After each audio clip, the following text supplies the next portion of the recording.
Galera, vou ensinar como fazer um sinalizador. Você aqui vai pegar 3 blocos. Aqui, 1, 2, 3. 1, 2, 3. Aí você vai pegar um sinalizador. Vai aparecer esse aí, ó. Só que demora um pouco. E você clica aqui, você vai ter um poder, beleza?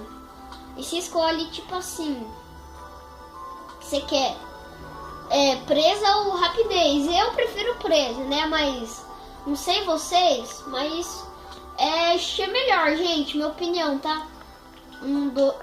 Calma aí. 1, 2, 3. 1, 2, 3. 1, 2, 3. Repetindo. Assim. Vai demorar um pouco, mas tudo bem. Aí. Calma aí.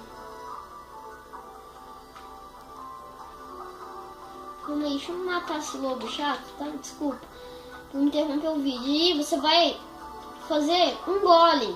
Assim, fácil. 2 pra cima.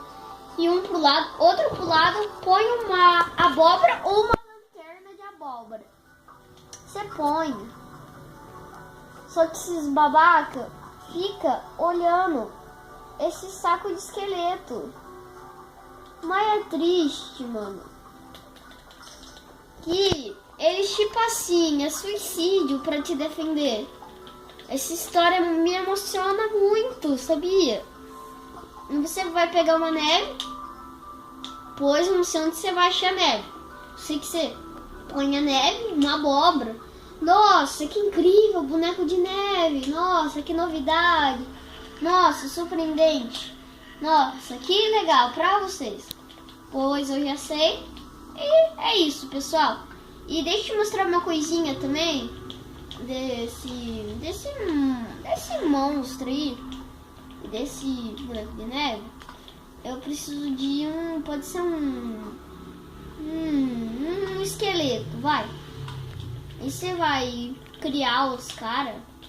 Ou você inventa um nome pro seu personagem. Mas, ó, vou criar um esqueleto, ó. Vou encher de esqueleto aqui, ó. Os bonecos.